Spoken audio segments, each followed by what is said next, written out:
ನಿನ್ನ ಮದುವೆ ಬಗ್ಗೆ ಏನು ಯೋಚನೆ ಮಾಡಿದ್ಯಾ?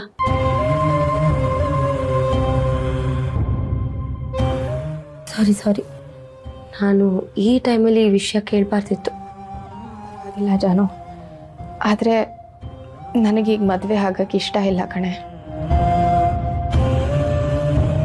ಆಮೇಲೆ ಅಕ್ಕ, ವೆಂಕಿ ಅಣ್ಣ ಮತ್ತು ಅದಕ್ಕೆ ಜೋಡಿ ಎಷ್ಟು ಚೆನ್ನಾಗಿದೆ ಅಲ್ವಾ? ಹೌದು ಜಾನು, ಅದರಲ್ಲೂ ಅತ್ತಿಗೆ ನೋಡಿದ್ರೆ ನನಗೆ ತುಂಬ ಖುಷಿ ಆಗುತ್ತೆ. ನಮ್ಮ ಮನೆಗೆ ತಕ್ಕ ಸೊಸೆ.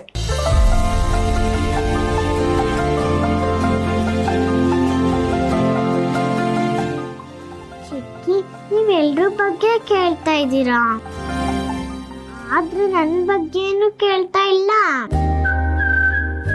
ಏ ಕಳ್ಳಿ, ನೀನು ಇನ್ನೂ ಮಲ್ಗಿಲ್ವಾ? ಕದ್ದು ನಾವೇನು ಮಾತಾಡ್ತಾ ಇದ್ದೀವಿ ಅಂತ ಕೇಳಿಸ್ಕೊತಿದ್ಯಾ? ಇಲ್ಲಪ್ಪ, ನೀವು ಮಾತಾಡೋದನ್ನ ನೇರವಾಗಿ ಕೇಳಿಸ್ಕೊತಾ ಇದ್ದೆ.